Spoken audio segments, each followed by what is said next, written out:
Halo everyone, welcome back to my channel. Apa kabar kalian semua? Semoga selalu sehat dan dalam keadaan baik-baik saja. Pada video kali ini kita akan membahas sebuah kasus penemuan jasad seseorang di dalam septic tank.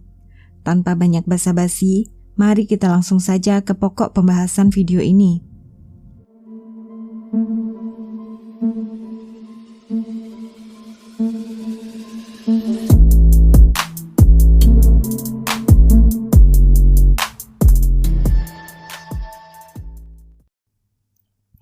Hari ini kita akan membahas kasus misterius yang terjadi di desa Miyakoji, Prefektur Fukushima, Jepang. Waktu itu sekitar pukul 6 sore pada tanggal 28 Februari 1989, seorang guru sekolah dasar yang bernama Yumi Tanaka, berusia 23 tahun, baru saja menyelesaikan tugasnya dan berencana pulang ke asrama untuk istirahat. Seperti kita tahu, bulan Februari masih termasuk musim dingin di Jepang, suhu di siang hari antara 10 hingga 11 derajat, dan pada malam hari, suhu udara turun sampai 3 derajat Celcius. Jalanan pun sudah mulai gelap pada saat itu. Yumi berjalan dengan cepat kembali ke asramanya yang terletak tidak jauh dari bangunan sekolah. Bangunan asrama itu sudah agak tua dan belakangnya tidak ada apa-apa, yang terdapat hanya lahan kosong. Setibanya di kamar, Yumi kemudian ingin menggunakan toilet. Pada saat itu, Yumi sekilas melihat ada sebuah benda yang mengapung di dalam toilet. Ketika dia melihat lebih dekat, benda itu ternyata adalah sebuah sepatu pria. Yumi yang terkejut segera berlari ke halaman belakang bangunan asrama. Dia lalu membuka tutup septic tank dan melihat sepasang kaki manusia yang berada di lubang yang sempit itu. Yumi menjerit histeris dan berlari memanggil kepala sekolah dan rekan-rekannya. Salah satu rekannya kemudian melaporkan kejadian ini kepada pihak kepolisian. Sebagai informasi, pada saat itu toilet gaya Jepang adalah toilet jongkok yang menggunakan kloset seperti mangkuk.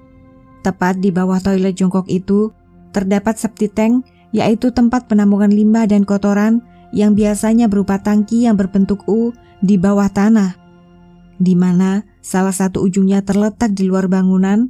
Dengan begitu, septic tank dapat lebih mudah disedot secara berkala.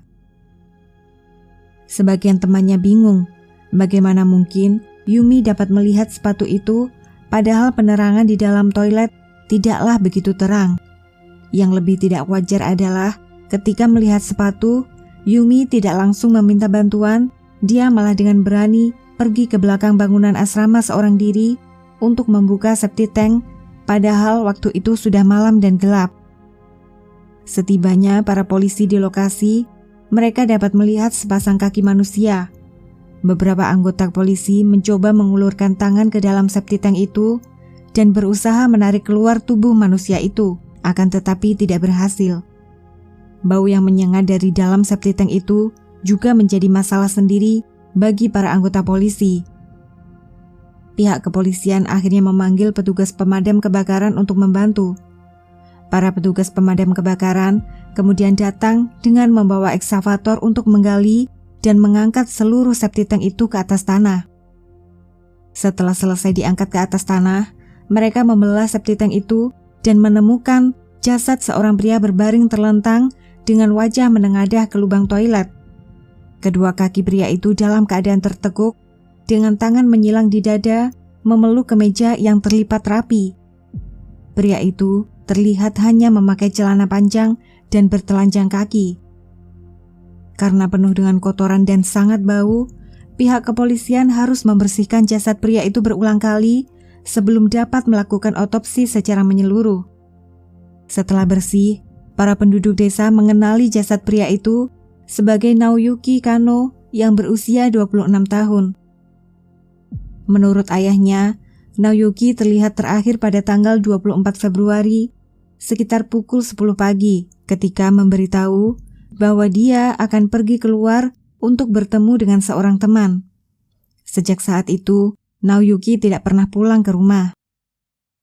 Tim forensik kepolisian meyakini bahwa Naoyuki telah meninggal dunia sejak tanggal 26 Februari sebelum ditemukan pada tanggal 28 Februari. Terdapat beberapa luka lecet pada siku dan lutut dan tidak ada tanda-tanda kekerasan yang menunjukkan bahwa Naoyuki telah dihabisi nyawanya sebelum masuk ke dalam septic tank. Sepatu yang tergenang di dalam septic tank itu dipastikan adalah milik Naoyuki, akan tetapi hanya ada satu sepatu di tempat kejadian. Setelah melakukan pencarian beberapa radius kilometer dari lokasi septic tank, polisi berhasil menemukan sepasang sepatu itu di pinggir sungai yang jaraknya cukup jauh dari tempat kejadian perkara. Mobil Naoyuki juga ditemukan terparkir sekitar 200 meter tidak jauh dari lokasi gedung asrama. Mobil itu diparkir dalam keadaan pintu tidak terkunci dan kunci mobil ditemukan masih tergantung dalam lubang kunci. Polisi kemudian menutup kasus sebagai kecelakaan dan menyimpulkan bahwa Naoyuki Kanno masuk ke dalam septic tank atas kemauannya sendiri, mungkin untuk mengintip wanita, dan dia akhirnya terjebak di dalamnya. Penyebab kematiannya adalah hipotermia, mengingat dia ditemukan tanpa memakai pakaian dan cuaca masih sangat dingin pada saat itu. Ayah Naoyuki dan penduduk desa sangat marah mendengar hasil kesimpulan pihak kepolisian. Hampir semua orang di desa mengenal Naoyuki. Dia adalah seorang pemuda terpelajar dan bekerja sebagai direktur penjualan di sebuah perusahaan. Naoyuki memiliki hobi bermain musik, khususnya gitar. Dia juga dikenal sebagai pribadi yang mudah bergaul dan sering terlibat dalam berbagai acara yang diselenggarakan penduduk desa. Para penduduk desa dan pihak keluarga meyakini bahwa Naoyuki telah dihabisi nyawanya oleh seseorang dan dia bukan orang mesum yang suka mengintip wanita, seperti kesimpulan yang ditarik oleh pihak kepolisian. Beberapa orang kemudian berinisiatif menggalang petisi dengan cara mengumpulkan tanda tangan para penduduk desa untuk mendesak para kepolisian membuka kembali kasus Naoyuki dan menyelidikinya sebagai kasus pembunuhan. Dalam waktu 1 bulan, petisi tersebut dapat mengumpulkan 4.300 tanda tangan, bahkan lebih banyak dari jumlah penduduk desa yang berjumlah 3.600 jiwa. Dan di sini terdapat beberapa keanehan dalam kasus ini. Pipa septic tank memiliki desain simetris dan ujung yang terletak di luar bangunan berdiameter 36 cm, sedangkan bagian kloset jongkok memiliki lubang diameter 20 cm. Bisa dipastikan bahwa Naoyuki hanya dapat masuk dari bagian luar septic tank. Naoyuki sendiri memiliki tinggi 170 cm dan lebar bahu sekitar 40 cm. Sedangkan diameter lubang septic tank bagian luar hanya 36 cm. Ayah Naoyuki telah melakukan reka ulang dengan cara masuk ke dalam pipa yang berukuran sama, dan dia menyimpulkan hampir tidak mungkin seseorang dapat masuk ke dalam septic tank itu tanpa cedera sama sekali. Jika kita berasumsi bahwa Naoyuki benar-benar memaksakan dirinya masuk ke dalam septic tank, lalu kenapa dia ditemukan bertelanjang dada dan memegang pakaiannya yang terlipat rapi? Apa yang menjadi alasan atau tujuan utama dia masuk ke dalam septic tank? Hampir tidak mungkin ada orang yang waras sengaja ingin mengintip wanita dari lubang septic tank, mengingat tempat itu susah dimasuki dan penuh dengan kotoran manusia dengan bau yang sangat menyengat. Pada tanggal 24 Februari, kebetulan adalah hari pemakaman Kaisar Jepang yang dijadikan hari libur nasional sampai dengan tanggal 27 Februari. Semua orang mengambil cuti dan pergi berlibur, termasuk semua guru sekolah dasar yang pulang ke rumah mereka masing-masing dan tidak tinggal di asrama. Jadi, bagaimana mungkin Naoyuki masuk ke dalam pipa septic tank hanya untuk mengintip wanita, sedangkan asrama dalam keadaan kosong? Naoyuki dikabarkan juga mengenal Yumi melalui seorang teman yang merupakan kekasih Yumi Tanaka. Oleh karenanya, mereka saling mengenal dengan baik. Bahkan saat Yumi mengalami intimidasi atau teror telepon dari seseorang yang tidak dikenal, Naoyuki membantu mereka merekam panggilan teror itu dan menyerahkan rekaman itu ke polisi.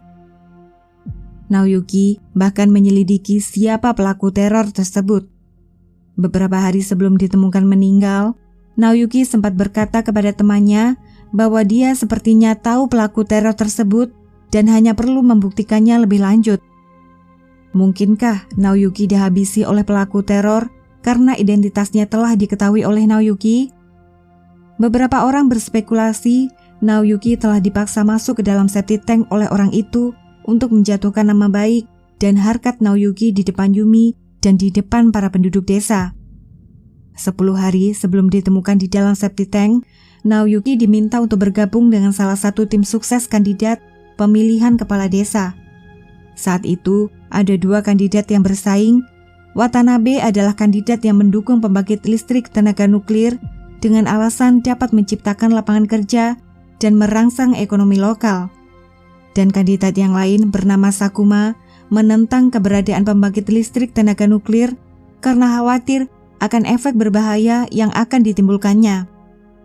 Naoyuki yang mendukung Watanabe tiba-tiba menarik dukungannya beberapa hari sebelum pemilihan kepala desa diselenggarakan karena mengetahui Watanabe telah menerima suap dari perusahaan pembangkit listrik tenaga nuklir.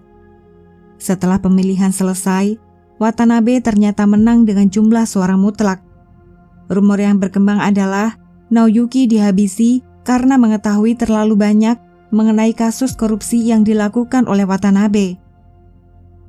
Meskipun banyak keanehan dan kejanggalan atas kasus ini, polisi tetap tidak menghiraukan petisi penduduk dan menolak untuk membuka kasus ini sebagai kasus pembunuhan. Kasus kematian Naoyuki Kanno masih dianggap sebagai kecelakaan hingga hari ini. 32 tahun telah berlalu, penyebab sesungguhnya kematian Naoyuki mungkin tidak akan pernah terungkap. Ibu Naoyuki yang masih hidup sampai hari ini percaya bahwa penyelesaian kasus ini belum memenuhi rasa keadilan dan dia yakin anaknya adalah korban suatu tindak kejahatan. Sedangkan ayahnya dikabarkan sangat depresi sejak peninggalan Naoyuki. Dia mulai terobsesi mempelajari banyak kasus kriminal dan dia berharap agar dapat memecahkan misteri. Oke teman-teman, sampai di sini dulu video kali ini. Bila kalian suka dengan cerita seperti ini, pastikan kalian tekan tombol like dan share video ini sebanyak-banyaknya kepada teman-teman kalian. Dan sampai jumpa di video-video berikutnya.